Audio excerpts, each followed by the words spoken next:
అంతకుముందు నటునిగా సాగిన శేఖర్ కపూర్ 1983లో మాసూమ్ చిత్రంతో డైరెక్టర్గా తొలిసారి మెగాఫోన్ పట్టారు. కుటుంబ కథా చిత్రంగా తెరకెక్కిన ఆ సినిమా ఆధారంగానే తెలుగులో ఇల్లాలు ప్రియురాలు రూపొందింది. ఆపై శేఖర్ కపూర్ దర్శకత్వంలో తెరకెక్కిన మిస్టర్ ఇండియా సినిమా యూత్ను ఓ ఊపు ఊపేసింది. శేఖర్ కపూర్ సినిమాల కోసం జనం మరింత ఆసక్తిగా ఎదురుచూశారు. అయితే ఎంత విజయం సాధించినా తనకు నచ్చిన సమయంలోనే సినిమాలు తీస్తూ వచ్చారు శేఖర్ కపూర్. ఆయన దర్శకత్వంలో తరువాత వచ్చిన బ్యాండిట్ క్వీన్ చిత్రం 1994 జనవరి 26న విడుదలైంది. బయోగ్రాఫికల్ యాక్షన్ అడ్వెంచర్గా తెరకెక్కిన బ్యాండిట్ క్వీన్ టైటిల్ ఇంగ్లీష్లో ఉన్న సినిమా పక్కా హిందీ భాషలో రూపొందింది. అంతేకాదు బందిపోటు రాణిగా పేరొందిన పూలందేవి నిజ జీవిత కథ ఆధారంగానే బ్యాండిట్ క్వీన్ తెరకెక్కింది. అంతకుముందు పూలందేవి గురించి వార్తాపత్రికల ద్వారానే తెలిసిన జనం బ్యాండిట్ క్వీన్ చూశాక ఆమె ఎందుకు అలా మారిందో అర్థం చేసుకునే వీలు కలిగింది.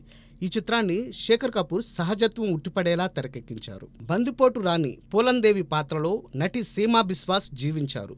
పూలందేవి జీవితం ఆధారంగా బెంగాలీ ఇండియన్ బ్రిటిష్ రైటర్ మాలా సేన్ రాసిన India's bandit queen the true story of Phoolan Devi నవల ఆధారంగా బ్యాండిట్ క్వీన్ సినిమా తెరకెక్కింది. ఈ చిత్రాన్ని విడుదల చేస్తే ఊరుకోనని పూలందేవి హెచ్చరించారు. ఈ సినిమా ప్రదర్శితమయ్యే థియేటర్ల వద్ద అల్లకల్లోలం సృష్టిస్తానని అన్నారు. అయితే ఈ చిత్ర నిర్మాణ సంస్థ ఛానల్ 4 నష్టపరిహారంగా పూలందేవికి కొంత మొత్తం చెల్లించడంతో ఆమె నెమ్మదించారు. అయితే రైటర్, యాక్టివిస్ట్ అరుంధతి రాయ్ మాత్రం ఈ సినిమాను పోలన్ అనుమతి లేకుండా రూపొందించడం నేరమే అన్నారు. జీవించి ఉన్న ఓ మహిళకు జరిగిన అన్యాయాన్ని చూపిస్తూ అందులో రేప్ సీన్తో జనాన్ని ఆకట్టుకునే ప్రయత్నం చేశారని అరుంధతి రాయ్ వ్యాఖ్యానించారు. ఇలాంటి వివాదాల నేపథ్యంలో విడుదలైన బ్యాండిట్ క్వీన్ మంచి విజయం సాధించింది. ఇంగ్లీష్ సబ్టైటిల్స్తో అమెరికా, కెనడా దేశాల్లోనూ విడుదలై మరిన్ని కాసులు పోగేసింది.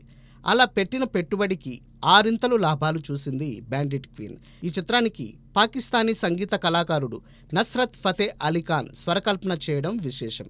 బ్యాండిట్ క్వీన్ ఆడియో సైతం దాదాపు 10కి పైగా పాటలతో మార్కెట్లో తన సత్తా చాటుకుంది. ఈ సినిమా విదేశాల్లో ఆదరణ పొందిన తరువాతే ఇంగ్లీష్ మూవీ ఎలిజబెత్ రూపొందించే అవకాశం శేఖర్ కపూర్కు దక్కడం విశేషం. ఎలిజబెత్తో శేఖర్ అంతర్జాతీయంగా మంచి గుర్తింపు సంపాదించారు.